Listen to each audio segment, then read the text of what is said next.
So, hello everybody, and welcome back to another CX Today video. I'm your host Floyd, and I'm excited to be talking all things CDP and Content Guru today. So, to do just that, I would like to welcome in Martin Taylor today from Content Guru. So, how are you doing today, Martin? Yeah, great. So good to be here.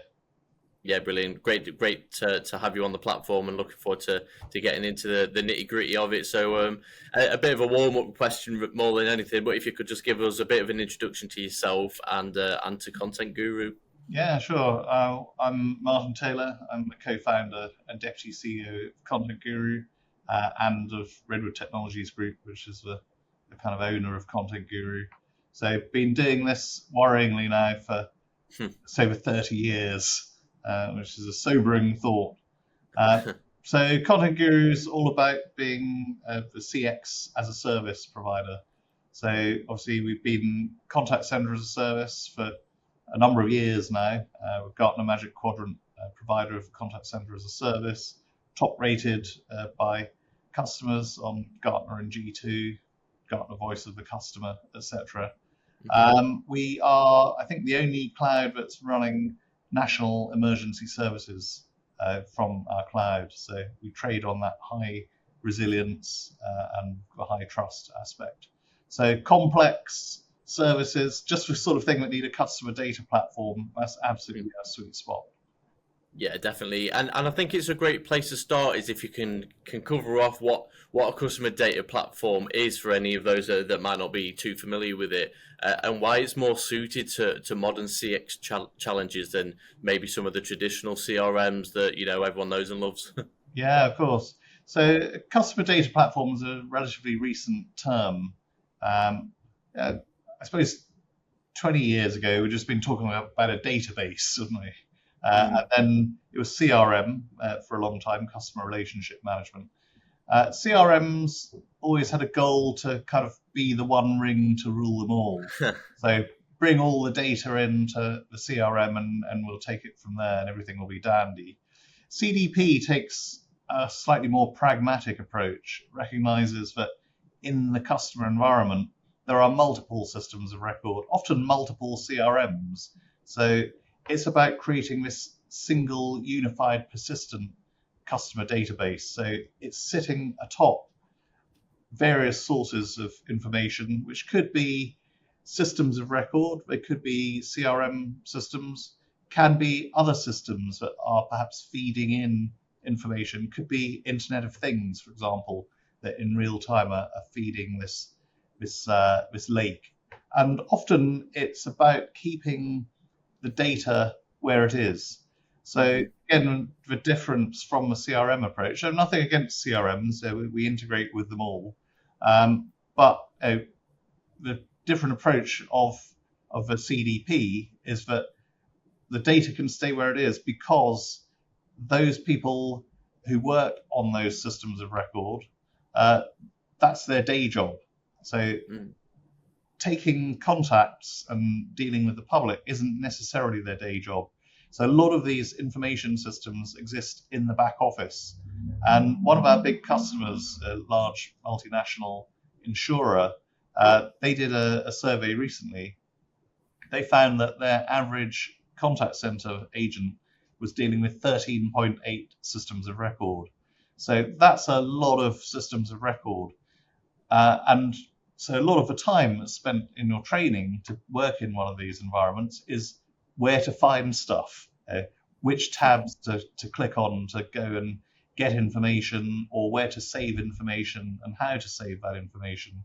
Customer data platform is about making it really easy. So it's about presenting that single pane of glass, as it's called, on the screen there, alongside your other contact real estate. And then underneath, it's updating and pulling from the systems of record so that you can do your job without needing to know exactly where all these systems are or kind of how to update them. Sometimes it's not even appropriate for someone working in the front office to be working actually physically in those systems. That might be a security risk, for example. Even going way back to kind of the start of our CDP journey, one of the first of these that we did was in the 2021 UK Census for the Office of National Statistics. As you can imagine, in compiling the household data of every UK household, they've got a lot of different systems of record. But in order to provide that over-the-top service, in order to provide a help desk, someone wants to change the number of people staying at the address from what they've put in the record, for example, then it would be fiendishly complicated and a security nightmare to suddenly open up all those records.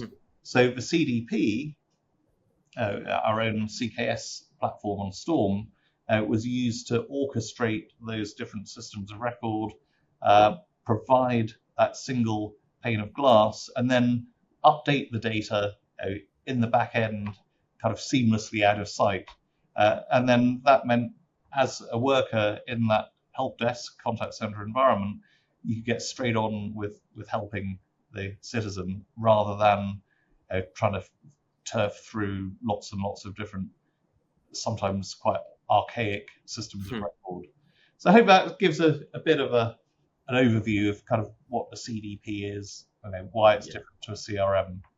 Yeah, thank you for covering that off. And I think orchestration is a really important point to kind of like, hammer home, because it's something that, everyone always talks about orchestration. I read tons of press releases each day and it's orchestration, this orchestration and that. But I think the best use case is in the public sector, something like the ONS or others.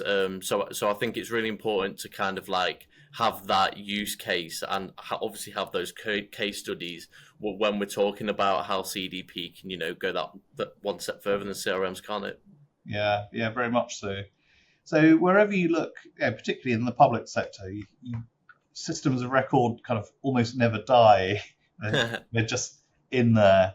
If you look at the National Health Service, another UK example, you've got this move to create a federated data platform, which is a kind of interesting government development where everyone's meant to send all their data to this federated data platform.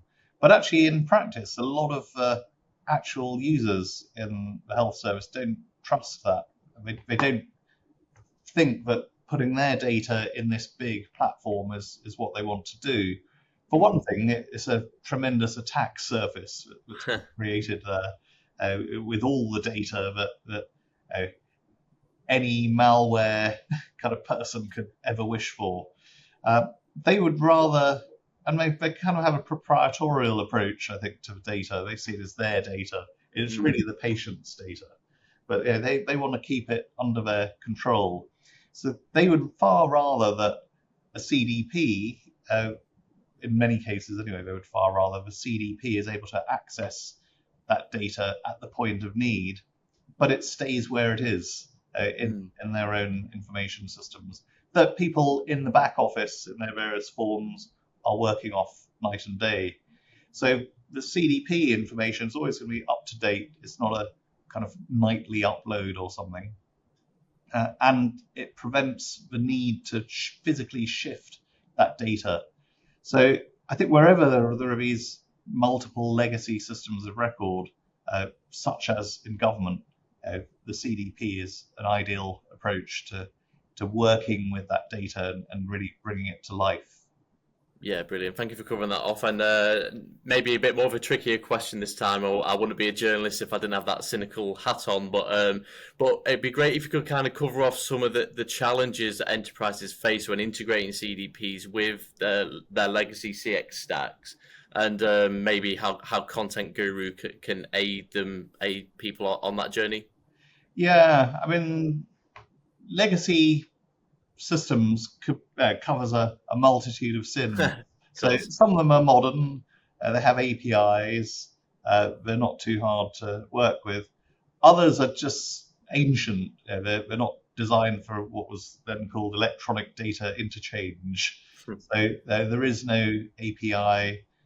Sometimes you have to resort to things like keystroke emulation or terminal emulation. And hence there's a whole kind of subcategory of software vendor whose job it is to provide integration layers into some of these kind of hard to access older systems. So in some cases, you can go to one of these providers of connectors, and they can give you a sort of modern-looking connector to your side, and then they'll deal with all the kind of steam-powered valve stuff downstream. So very often, again, in the CDP world, it's about having a mix of different interfaces to the source data. So sometimes it could be a modern API, could be REST, could be SOAP, or could be something a lot more kind of archaic. Yeah, of course. So, we can never go more than 10 minutes in one of these videos without talking about AI. So it'd be great if we could cover off like what role does omni-data play in powering next-gen AI-driven experiences for your customers? Yes, of course. Well, if you're going to run AI, you've got to have your data straight. So we always look at the Mayo Clinic a few years ago devised a nice simple model. It's data, discovery, validation, deployment. And I think that's a great model. But obviously between validation and deployment, there are things like regulatory matters to concern yourself with. But essentially, it's always going to start with the data. And customers will come to us and they're thinking about the deployment already. We have to kind of walk them back a few steps. Is your data in a fit state? Are you recording the same sorts of events consistently? Do you have overlapping data or similar things presented in different ways? So part of the role of omni-data and the customer data platform is to kind of take a lawn roller over all of that and make it nice and tidy so that it is consistent and accurate, and then it can be used to build your AI models.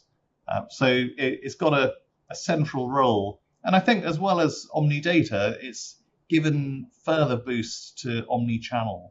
So omnichannel, if you'll recall, was kind of pre-COVID, but very much the direction of travel for everything. And then a lot of the focus of organizations operating CX was about hybrid work environments, and necessarily so. We've got to send all of our people home to work. Nothing else matters. But then, having got through that period, it's then turned back to omnichannel, because omnichannel creates omni-data. The average customer's using over 2 channels per interaction now. I mean, you might call, you're speaking what it is that you want, what the call is about. You then receive a text. There's a link on that text. You click on the link. A form opens on your mobile screen. You're filling in a few details that get delivered with the call. So already you're into kind of 3 different pieces of channel there.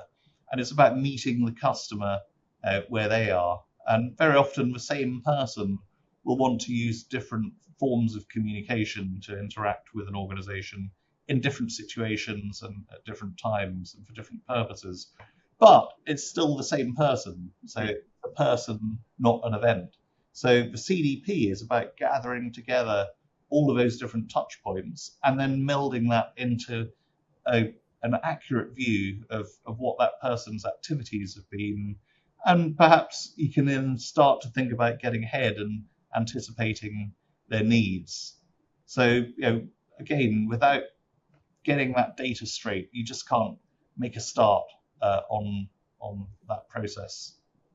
Yeah, definitely. And it does really translate to the real world as well, because without people even realizing, if I'm commuting to work on the train and I know I need to try and upgrade my Wi-Fi, or I need to contact my bank about a standing order or whatnot, if I'm at work in that 9 to 5 window, chances are when I get back to the high street, all these places are going to be shut. So if I can do it on my mobile device whilst commuting or doing another task, the real world use cases, they speak for themselves, don't they? Yeah, and it's not even just as simple as age demographics or anything. It's situations. You're on the train, you don't want to be talking, you want to be doing something that's silent.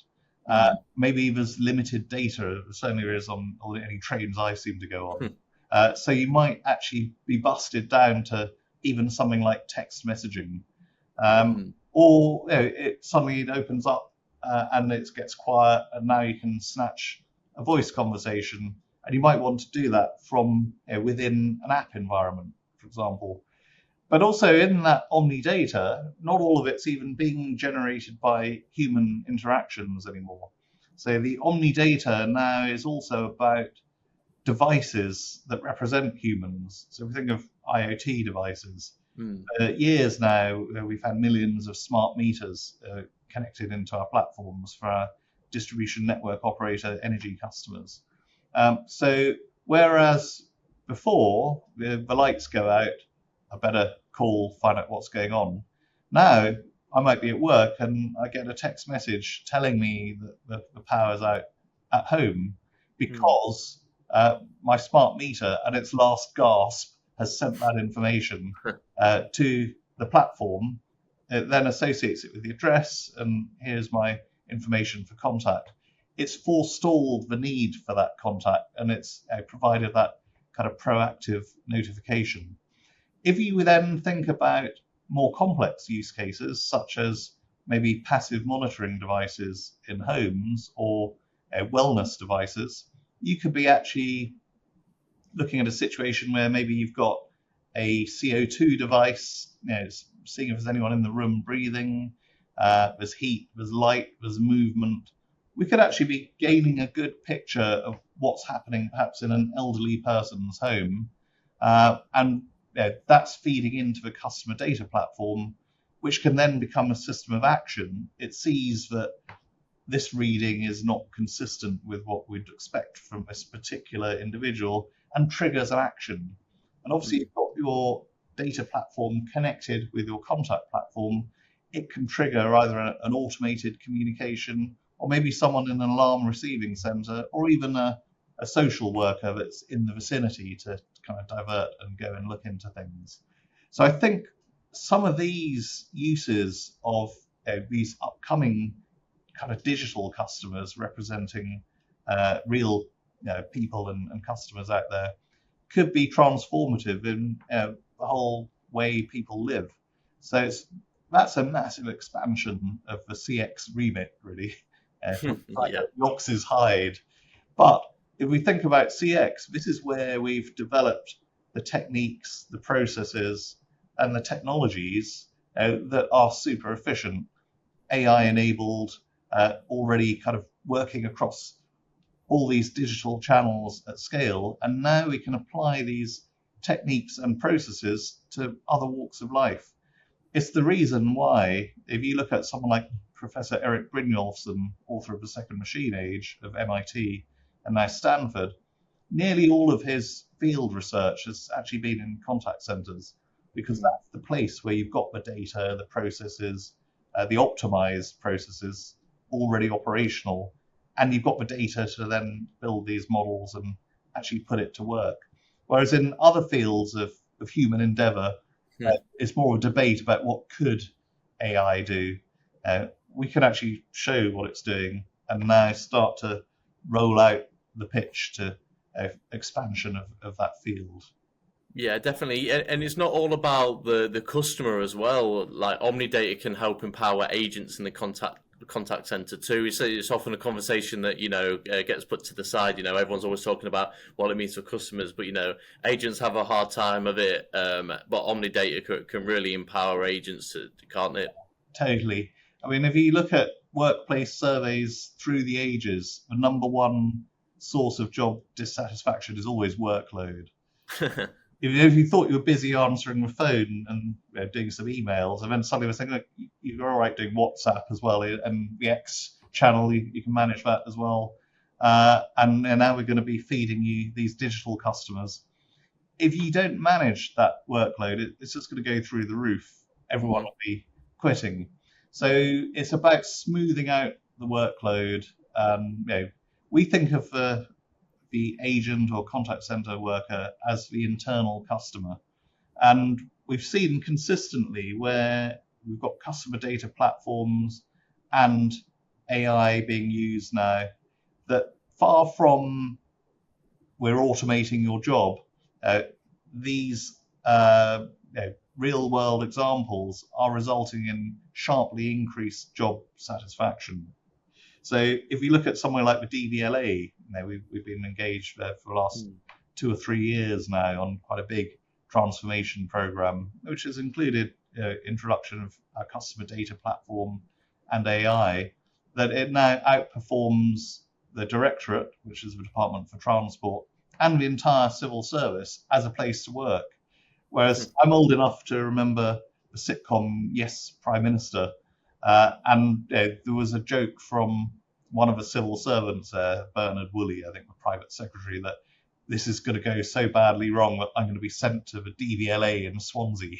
Got a career oblivion potentially, and now it's seen as a great place to work because the technology has made it so.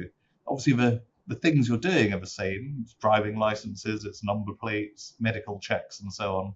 Just the workload has changed. And if you think as well about what does training involve, the 3 months training that's still the average for a contact center worker, most of that is navigating your way around these 13.8 systems. Whereas if it's, this is it, it's all in one place, it's on the screen in front of you next to that dial pad there. Okay, that's pretty easy. I don't need to know where to look for things.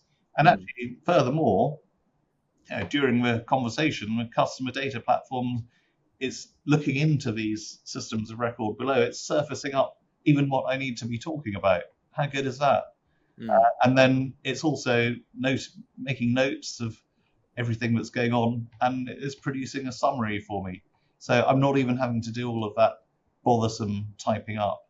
And one of the customers we have, which is part of the Department of Work and Pensions, they have implemented a very advanced method of doing these summarizations, which actually involves creating a CV at the end of the conversation for a job seeker that's on UK Universal Credit. And job satisfaction has absolutely rocketed there. We've got people who are dyslexic, who are able to function very capably there. People even who've suffered brain injuries. They find that I don't need to do all that typing anymore or worrying about what to do next. It's being taken care of. I just need to relax and concentrate on having this great conversation. So it's a good experience for the user and a great experience for the worker. In fact, we made a video down in Cardiff, where one of the centres where they operate this service. And one of the people there said, before it came in, I disliked it and hated it. Now I love it. Please don't take it away. So it's one of these things. Once it's there, you quickly wonder how you ever managed without it. Yeah. All of that is enabled by these customer data platforms. No data, no AI. Yeah, definitely. And I think seeing is believing, and you brought up a really great example there. If I was told that I need to use AI in my day-to-day role, the answer would probably be a pretty blunt no to start with. But if I spoke to my colleague who was using it and they're saying, oh, actually, I've been able to do this, it's freed me up to do that. Seeing really is believing. So, and as I've mentioned a couple of times, the use cases just build and build and build for CDP, don't they? Yeah, they really do. And things like passive scribes for NHS. So it's note taking, it's producing. It could be a mental health summary, or it could be a physical health summary. It could be an urgent care summary, a primary care summary.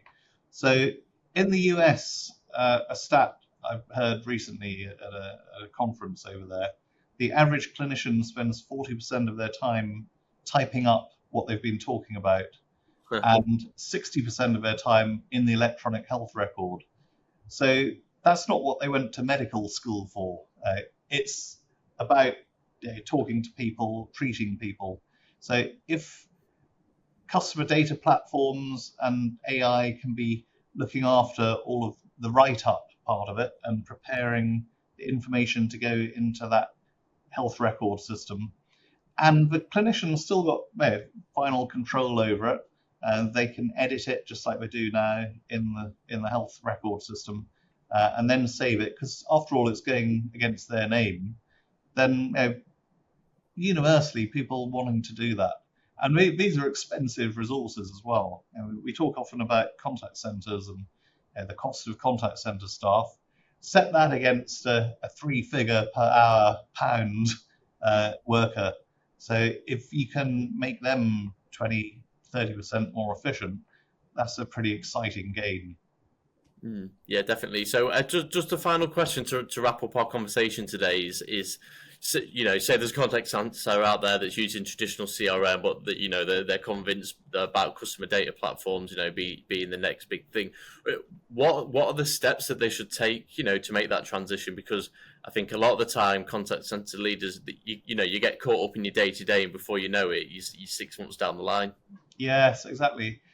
I think we always encourage people to have a business outcome objective. So what is it I want to achieve? I want to process more transactions, or I want to increase my customer service CSAT, for example. And then look at, okay, what have I got? What are my information systems? What are the channels I'm using? So we're not suggesting you throw anything out, but now consider what could overlay all of that to bring together the information I need, and what information do I need? How would it be presented? What's the kind of frequency of updates? Does it need to write back into the source systems of record? And then your design will kind of naturally emerge from that process. We found actually at the DVLA, and it wasn't even part of what we set out to do, that after a year or so with the customer data platform, they were doing so much more in that platform that they actually decommissioned their CRM, and that saved them millions of pounds a year. It certainly wasn't something we set out to do, but it was a natural evolution of the direction of travel, because their objective was to serve the customers better and to have more efficient work processes. That's why they got the CRM in the first place, as part of an earlier digitalization drive. But now the kind of evolution had taken them to a point where they thought, well, actually, we don't need that anymore. Everything we need is gathered together here. And then we've got our source systems of record, which, funnily enough, predated the CRM era. And now those are enabled to work for many more years into the future, with this obviously better employee experience at the same time into the bargain. Yeah, brilliant. Thank you for that. And I think that's a great place for us to wrap up today. So I'd just like to thank all of the listeners for tuning in to another episode on the CX Today channel. Love to thank you for your time today, Martin, as well. It's a great conversation. And just a heads up for everybody watching that we will have a series of articles coming out on the website. So make sure you subscribe to our newsletter, and you'll be able to catch up with everything that's going on at Content Guru. So yeah, just like to thank you for your time again, Martin. Yeah, it's an absolute pleasure, and look forward to speaking again sometime.